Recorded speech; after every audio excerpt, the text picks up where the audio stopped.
মা তম পরিচয় দিও না কোন ମୋ ନାଁ ସୁଶୀଳ ନାୟକ। আচ্ছা কোন গাঁ রে সবু সমস্যা কোন ଅଛି ଗାଁରେ ଆଜ୍ଞା କିଛି ନାହିଁ। ଗାଁରେ ତ ଏଇ ନଦୀ ବନ୍ଧା ହବୁ ଆଉ ତୋଡ଼ିବୁ ଭଗାମୁଣ୍ଡା ଲୋକକୁ ଜାଗା ଦେବୁ ନାହିଁ, ପକଡ଼ି ଦେବୁ ନାହିଁ, ଘର ଦେବୁ ନାହିଁ, ବନ୍ଧ ଦେବୁ ନାହିଁ, ନଦୀ ଦେବୁ ରାସ୍ତା ଦେବୁ ନାହିଁ। ଏଇଟା କ'ଣ ପାଣି ଯୋଜନା ହେଲା? ଆମେ ରାସ୍ତା କ୍ଷେତ୍ର ଦେବୁ ନାହିଁ କି ଘର ଦେବୁ ନାହିଁ କି ଜାଗା ଦେବୁ ନାହିଁ, ପଟ୍ଟା ଦେବୁ ନାହିଁ ବୋଲି କହିଲେ ଆଜ୍ଞା ଆମେ ନଦୀ ଯୋଜନା ବୋଲି ପାଣି ଯୋଜନା ବୋଲି ଆଉ କିଛି ଦେଇନାହାନ୍ତି ହେଲା। କେତେ ବର୍ଷ ହେଲା ରହିଲେଣି 60-70 ବର୍ଷ ହେଲା ମୁଁ ବିବାହ ହେଲି। ମୁଁ ବିବାହ ହେଲା ଯେତିକି ଆଉ ନଦୀ ସର୍ଭେ ହେଇଛି ଏତିକି। ନଦୀ ସର୍ଭେ କରିବା ପାଇଁ ହଜାର ହଜାର ଗାଡି ମଟର ଧରିକି ଆସିଲେ। ଏମଏଲଏ ବାବୁ ଆଇଥିଲେ, ଏମଏଲଏ ବାବୁ ହାତ ଧରିକି ଗାଡି ଭିତରେ ଉଠେଇଦେଲି ହେଲେ ଏମଏଲଏ ବାବୁକୁ ନଦୀ ବନ୍ଧା ହବନି। ଆମେ କୁଆଡେ ଯିବୁ? ଆମେ ଭିଟା ମାଟି, ଆମର ଭିଟା ମାଟି ଜନ୍ମ ମାଟି, ଆମର ପୀଢ଼ ଥାନ ଜାଗା। ଆମେ ଦିଅ ଦଉତା ଗାଈ ଗୋରୁ ସବୁ ଜଙ୍ଗଲ ପାହାଡ ସବୁ ନିକେଇ କରି ଘର ଦ୍ୱାର ଆମେ କଣ ସରକାର ଏମିତି ଦେଇଥିଲେ? ବିଧାୟକ ଆସୁଛନ୍ତି ଗାଁକୁ ବୁଲିବା ପରେ ନିର୍ବାଚନ ପରେ ଆସୁଛନ୍ତି? ନାଇଁ ନାଇଁ କେହି ଆସିବାର ନାହିଁ। ଏବେ ମଞ୍ଜାରୀ ବାଟରେ ଆଉଛନ୍ତି, ରାସ୍ତା କରିକି ମଞ୍ଜାରୀ ବାଟରେ ଆଉଛନ୍ତି ନଦୀ ବନ୍ଧା ହବ ବୋଲି। ଏଠି ଗଲେ ଭଗାମୁଣ୍ଡାରେ ଛେକୁଛନ୍ତି, ମନା କରୁଛନ୍ତି ବୋଲି ଆଉ ମଞ୍ଜାରୀ ବାଟରେ ଆଉଛନ୍ତି, ଆଉ ଏଇ ବାଟରେ ଆସୁନାହାନ୍ତି। ଆମେ ଯେତେବେଳେ ଥର ଆସିଲା ଗାଡି ଏତେ ଥର ବନ୍ଦ କରିଦେବୁ। ଆମେ ଏଠୁ ଛାଡ଼ିନ, ଆମେ କେତେବେଳେ ଛାଡ଼ିବୁ ନାହିଁ। ଏବେ ଦାବି କଣ ରହୁଛି, କଣ ଚାହୁଁଛନ୍ତି ଏବେ? ଏବେ କଣ ଚାହୁଁଛୁ? ଆମେ ଏଇ ମାଟି ଚାହୁଁଛୁ, ଆମେ ମାଟି ଚାହୁଁଛୁ।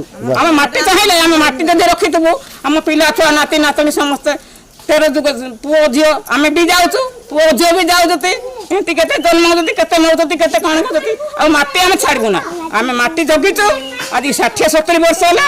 ଆମେ ଗାଁ ସାଇଡରେ କଳି ଦନ୍ତି ମାଡ଼ ମର୍ଦ୍ଦନ ହଉଛୁ, ରାସ୍ତା ପାଇଁ, କୂଅ ପାଇଁ, ପାଣି ପାଇଁ। ଗାଈ ଗୋରୁ ପାଉନାହାନ୍ତି, ମଣିଷ ପାଉନା ହେଲା।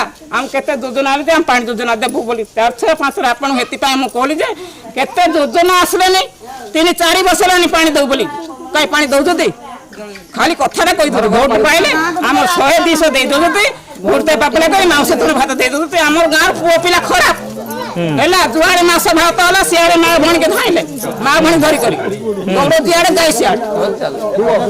ଆମେ କଣ ମା ଭଉଣୀ ଘରୁ ଯିବୁ ନା? ଜାଣୁଛୁ ସରକାର କଥା ଆଜି ମାଉସ ଦଉଛନ୍ତି, ନା ଭାତ ଦଉଛନ୍ତି, ନା ଆଜି ପଇସା ଦଉଛନ୍ତି, ନା ଆଜି ଲୁଗା ଦଉଛନ୍ତି, ଆଜି ଗାଡ଼ି ଦଉଛନ୍ତି। ଜାଣୁଛୁ ମା ଭଉଣୀ? ଆମେ ଘର ଲୋକ, ଆମେ ଘର ହଉଛୁ ଲକ୍ଷ୍ମୀ ରାଣୀ। ପୁଅ ପିଲା ଯୁଆଡେ ଡାକିଲେ ଆମେ ସିଆଡେ ଯିବୁ। ଆମ ଗାଁର ପୁଅ ପିଲାମାନେ ତମେ ପୁଅ ଯାଅ।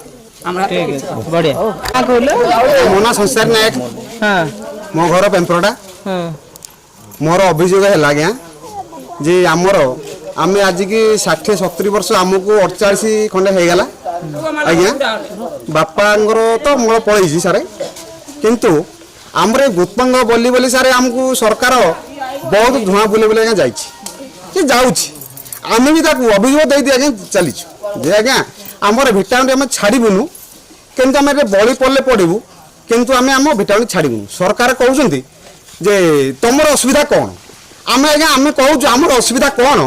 ଆମର ଅସୁବିଧା ଆଜ୍ଞା ଆମେ ଜଙ୍ଗଲରୁ ଦାନ୍ତ କାଠିରେ, ପତରରେ, ମଉଳରେ, କନ୍ଦା ମାସିଆ ଭଲ ମନ୍ଦ ଆଜ୍ଞା ଆମେ ସବୁକିଛି କରିକି ଆମ ଜଙ୍ଗଲରେ ଆମେ ଖାଉଛୁ, ବଞ୍ଚୁଛୁ, ପରିବାର ଆମର ଆମେ ଚଳୁଛୁ। ଏଇ ଆଜ୍ଞା ଏଇ ଆମର ଭିଟାମିନ୍ ଆମେ ଛାଡ଼ି ଗଲେ ଆଜ୍ଞା ଆମେ କୋଉ ଜାଗାରେ ସରକାର ଦେବେ? ନିର୍ଦ୍ଦିଷ୍ଟ ଅଛି କି? ନିର୍ଦ୍ଦିଷ୍ଟ ସରକାର କରିଛନ୍ତି କି? କରିନାହାନ୍ତି। କି ଯଦି ଆପଣ ସରକାର ଯଦି ନିର୍ଦ୍ଦିଷ୍ଟ କରିଛନ୍ତି ଆମକୁ ପରିଚୟ ଦିଅନ୍ତୁ। ଏଇ ଜାଗାରେ ଆମେ ପରିଚୟ ଦେଇଛୁ କି ଏଇ ଜାଗାରେ ଆମେ ନିର୍ଦ୍ଦିଷ୍ଟ ଆପଣଙ୍କୁ କରିଛୁ, ଆପଣ କାହିଁକି ଯିବାକୁ ନାହିଁ କରୁଛନ୍ତି? ଏଟା ବି ସରକାରଙ୍କ ପାଖରେ କିଛି ନାହିଁ ଆଜ୍ଞା।